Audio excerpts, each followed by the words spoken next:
కూలి చేసే పరిస్థితి వచ్చింది సార్. మా అయ్య దయ వల్ల నేను కోర్టు చూసినోని కానీ నాకు తెలియదు. నా కళ బయటకు వచ్చింది కూడా మీ దయ వల్లనే. మా అయ్య చేసినంత నాకు కాదు, అడుగున పడిపోయింది. ఎన్నడో మర్చిపోయినాం మేము. కిన్నెర అంటే కూడా మర్చిపోయినాం. ఆ కిన్నెర అడుగు పడిపోయిన కిన్నెర 500 తరాలు ఏ గవర్నమెంట్ గుర్తించలే, ఎవరు గుర్తించలే. ఆ కళకు కేవి రమణాచారి గారు ప్రభుత్వ సలహాదారి మా అయ్య దగ్గర ఉంటారు. అయ్యా చాలా ఆ మొగులే కళ బయటికి తేవాలని అయ్యకి చెప్పి అయ్యతోని అవార్డు, అయ్య నాకు అవార్డు ఇచ్చినాక నాకు పేరు వచ్చింది. అవార్డు ఏమవాడు, ఉగాది పునస్కారం అవార్డు మా దొర ఇచ్చినాక నాకు కళాకారుడు అంటే ఏందో నాకు గుర్తులేదు. కళాకారుడు అంటే అడుకునే పరిస్థితుల్లో ఉన్నా కానీ నాకు కళాకారుడు అనేది నాకు తెలియదు. ఓ షీట్ మీద ఇట్లా కూర్చునేది కూడా నాకు తెలియదు. మా అయ్య పుణ్యాననే కూర్చున్నా, మీ దేవాలనే కూర్చున్నా షీట్ మీద. ఆ వచ్చిన అవార్డు వచ్చినాక 8వ తరగతిలో పాఠములో పెట్టాడు మా అయ్య నన్ను. సోషల్ బుక్లా 8వ తరగతిలో కేవి రమణాచారి గారు చెప్పి ఈ కళ బయటికి రావాలి, బతకాలి అని చెప్పి పెట్టాను. చాలా సంతోషం. పెట్టినాక నాకు ఎన్నో పాటలు పాడి ఎన్నో అవార్డులు, అది పాడినాక ఎన్నో అవార్డులు వచ్చాయి. మొన్న పద్మశ్రీ అవార్డు కూడా ఎంకశ్రీ వచ్చింది.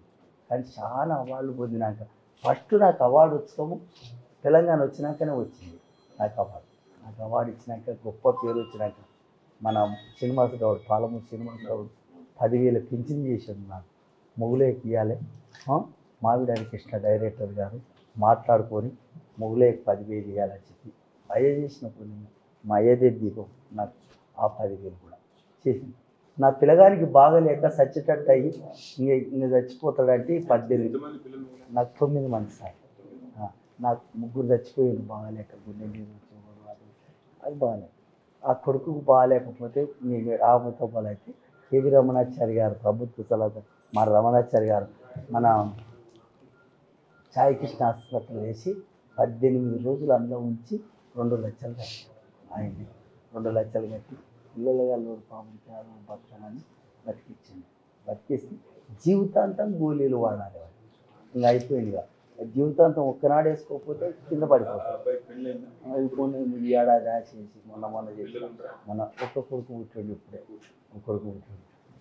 ఘోరంగా ఉండడు. ఇప్పుడు కూలి వేసుకోకపోతే నేనే సాగాలి, ఆ పిల్లగాని నేనే సాగాలి. నా బిడ్డ మొన్న నా కొరకు శక్తి చేసి ఆ బిడ్డ చచ్చిపోయిన బిడ్డ మొన్న ఏడాది అయిపోయి ఆ బిడ్డ మొగడు చచ్చిన. ఆ పిల్లకు ఒక పిల్ల ఉంది. ఆ పిల్లని చదివిపిస్తుంది. ఆ పిల్ల బతుకు భంగమైంది. ఈ వాయిలేస్ట్ ఆ పిల్ల ఇంకో పిల్లగాడు 8వ తరగతి చదివిన ఒక పిల్లగాడు. ఇంకందరికీ అట్టే అయిపోయింది సార్. ఆ ₹1,00,00,000 మా ఎమ్మెల్యే గువ్వల బాలరాజు సార్ చందు విలేకరు, మా ఊరి అచ్చంపేట చందు విలేకరు సార్, చందు సార్ దగ్గర ఉంటారు, బాలరాజు సార్ దగ్గర. ఆయన ఉండి సార్ ఇంకా చాలా పేద పరిస్థితిలో ఉన్నాడు సార్. మొగులయ్య అడుగునే పరిస్థితిలో ఉన్నాడు, హీనంగా బతుకుతున్నాడు, ఏదైనా సాయం చేయాలని సంతానం దొరకపో అని పగటి భవన్ దొరికొచ్చి చెప్తే మనం ముఖ్యమంత్రి దగ్గరికి దొరకపోయి శ్రీనివాస్ గౌడ్ అందరూ ఉన్నారు అప్పటిగా ఉండి చేసి నాకు ₹1,00,00,000 600 గజాల చోటు ఇచ్చిన మా తండ్రి. 600 గజాల చోటు ఇచ్చి ₹1,00,00,000 ఇస్తే 600 గజాల చోటుకు సంవత్సరానికి జీవం వచ్చింది. నాకు భూమి ఇవ్వకపోయేది ఆ కలెక్టర్. ఆయన నేను తిరిగి ఏటకు వచ్చే ఎంత పోయినా ఇస్తలేరు భూమి. డబ్బులు ఇచ్చేది ₹1,00,00,000 వస్తే 2 పెళ్ళిళ్ళు చేసిన నా కొడుకులకి, ఆ వాయిల్ స్టాండ్ చేసిన, ఇంకొక చేసిన, 2 చేసిన. ఇంటికాడ 10 లక్షలు ఖర్చు పెట్టి ఇల్లు మంచి కట్టుకున్నా మాయకున్నా. ఇంకా 60 లక్షలు 65 లక్షలు ఉన్నాయి. నాకు చోటు అయిపోయి పిల్లలకి ఇల్లు లేకపోయాను. చాలామంది కుటుంబంగా ఉందని ఎంజాల కట్ట కింద కట్ట కింద 25 లక్షలు పెట్టి చోటు కొనుక్కొని ఉన్న పైసల కాడికి ఇల్లు కట్టాను. అది పనిగాలే ఏం కాలే. నలుగురికి 4 అంతస్తులు అయితే అని 4 అంతస్తులు కడితే ఆ పనిగాలే గోడలు కట్టే అయిపోయినాయి. ఆ ఇల్లు అయిపోలేదు, ఈ పరిస్థితి బాగాలేదు. ఇంకా గోళీలకు పైసలు లేకుండా ఇంకా ఓ పిల్లగానే వాయిలేస్ట్ నెంబర్ పెట్టుకొని దినాం కూలినాలు పోతే నన్ను కూలి పెట్టుకుంటలేరు, పేపర్కి వేసుకుంటున్నారు, టీవీలు తీస్తున్నారు. అంతే కిన్నెర పాట పాడితే కిన్నెర పాట పాడిస్తలేరు. జొన్నలు కొనుక్కోవాలి, షుగర్ బీపీ వచ్చింది నాకు పిల్లగానికి నెలకు 30,000 ఖర్చు వస్తుంది. ఏం చేసి నేను ఏడ తెచ్చుకుంటాను? ఎక్కడ పోదు పెన్షన్ ఆగిందా? ఆగిపోయి అది నాకు 2 నెలలు పానం బాగాలేక దవాఖాన ఉన్నా. అప్పుడు నా పిల్లగాడు తెచ్చుకుని వస్తుంది ఆ 10,000 అయితే నా ఏం చేసింది శ్రీనివాస్ గౌన్కి చెప్తే అది చెప్తే చేసింది. ఆ 10,000 ఇయ్యింది. భూమి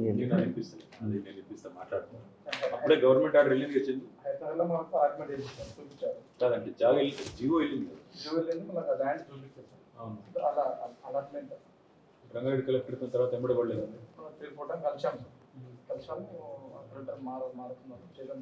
కలెక్టర్ మారిపోతుంది. అప్పుడు హైదరాబాద్ జాగా చూపెట్టి మీకు నచ్చింది కూడా నచ్చింది చూసుకున్నారు. మీరు అది చేస్తారు, మీ చేతికి రావాలి కదా. అది నేను చేపిస్తా. ఇంకోటి నాకు నేను చూడంగానే బాగా నన్ను బాంబే జర్నలిస్టు పెట్టింది ఇట్లా ముగిలే గారు సుచేత దళాలు ఒక కోడి ఫారంలో కోడికి ఎత్తనికే పోయినా కోడి వేరు ఎత్తనికే పోతే ఆయన వచ్చి నీకు పుణ్యమన్నా చేస్తుందయ్యా, నువ్వు పద్మశ్రీ వచ్చిన ఆయనవు, ఇంత పెద్ద ఆయనవు, నువ్వు ఇంట్లో పని చేయకూడదు, పటాన్ని 500 ఇచ్చి కొట్టి నీకు తోలిచ్చింది. నువ్వు ఒకనాడు కూలిపోయినా పుల్లికాడికి కంకర కలుపుతుంటే వాళ్ళు ఉత్తనే తోలుతుంది. మా ఊరికాడ అచ్చంపేట కాడ లింగాల కాడ అవసరకుంటలా లింగాల కాడ అవసరకుంట పోతుంది. ఏడ పోనిస్తలేరు. కిన్నెరేస్తే పాట పాడతా కూడా నువ్వు ఇంత పెద్ద మంచి కిన్నెరేస్తావా, మళ్ళీ పాట పాడతా ఆ బింగ నాయకు పాట పాడు 100 రూపాయలు ఇస్తా అంటారు. పాడనికపోతే అడుక్కునేటట్టు అవుతుందని వాళ్ళు ఊరికనే ఫోటోలు కొడుతున్నారు సార్. నాకు బట్టని తెలియదు. తక్షణం కొత్త తెప్పించింది మీకోసం ఒక 2 లక్షలు తెప్పించిన పెట్టుకోండి. నేను జాగా కూడా నేను ఇప్పిస్తాను. జాగా సాయం ఆ జాగా సాయం చేయి. నీ పేరు మా దయ వల్ల నేను సచిన్ దాకా మీకు దీపం పెట్టి మొక్కుకుంటాము.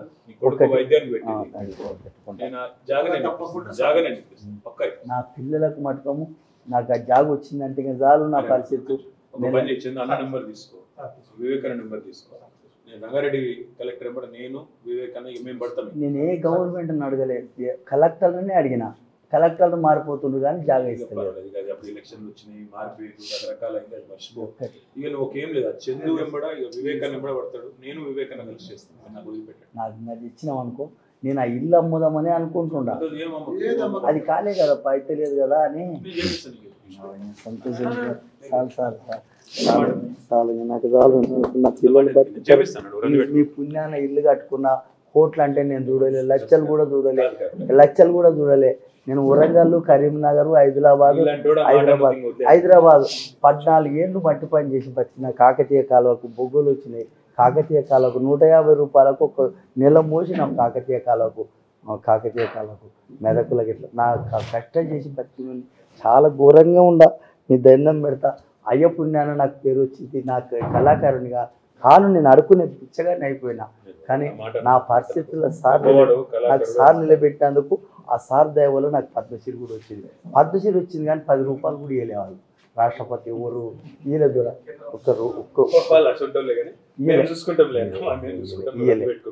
ఇలాంటి కళాకారుడు మా తెలంగాణలో పుట్టడం మాకు గొప్పతనం. ఇలాంటి వాడు ఇట్లే ఉండాలి. నువ్వు అట్లా ఎవరు కూడా చేయి చాపకుండా అట్లే బతకాలి. ధైర్యం ఉండు, మేము చేసి పెడతాం. చందు అన్నమ్మడవాడు ఏమాత్రం ఏమైనా ఇబ్బంది ఉంటుందా నేను చేసి పెడతాను. నాకు చేసి పెట్టు. వివేకానంద చూసుకుంటాడు. ఇది పిల్లల జస్ట్ ఖర్చుల మందం నీ వైద్యం కోసం కొంతవరకు చేయాలి. వయసు